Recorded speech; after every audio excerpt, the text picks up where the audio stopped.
நம்மள ஒருத்தர் வேண்டான்னு சொல்லிட்டா நம்ம என்ன பண்ணுவோம்? உடனே அவங்களுக்கு புரிய வைக்கணும்னு துடிப்போம் இல்லையா?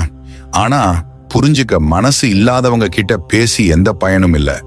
அந்த நேரத்துல அமைதியா இருக்கிறது தான் கெத்து. அது திமிர் இல்ல, நமக்கு நாமளே கொடுக்கிற மரியாதை. அந்த அமைதியோட சக்தியை பத்தி ஒரு 6 விஷயமா பார்க்கலாம். முதலாவது, நீங்க பேசுறதை விட பேசாம இருக்கிறது தான் அவங்கள அதிகமா யோசிக்க வைக்கும். நீங்க விளக்கம் கொடுக்க கொடுக்க உங்க மதிப்பு குறையும். ஆனா நீங்க அமைதியா விலகிட்டா நீங்க இல்லாதது அவங்க செஞ்ச தப்பை அவங்களுக்கு ஞாபகப்படுத்திட்டே இருக்கும். 2வது, நீங்க அமைதியா இருக்கும்போது உண்மையை நீங்களே புரிஞ்சுக்க முடியும். ஒரு பிரச்சனை வரும்போது கோபம், வருத்தம்னு பல உணர்ச்சிகள் நம்ம மனசை போட்டு குழப்பும்.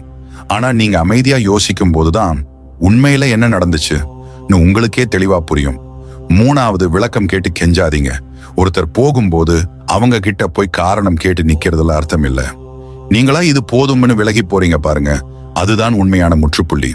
4வது, வார்த்தைகளை நம்பாதீங்க, செயல்களை பாருங்க.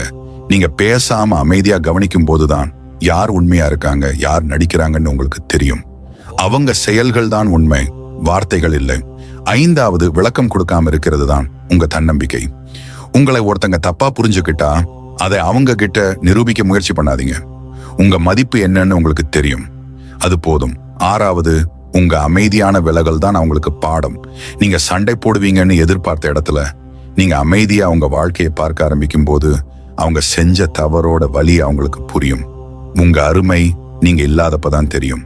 ஆக இனிமேல் உங்களை யாராவது காயப்படுத்தினா அவங்க கிட்ட போய் சண்டை போடாதீங்க, கெஞ்சாதீங்க, விளக்கம் கொடுக்காதீங்க. அமைதியா இருங்க. உங்க அமைதி தான் உங்களுக்கான கடைசி வார்த்தை. அதுதான் உங்க மிகப்பெரிய சக்தி.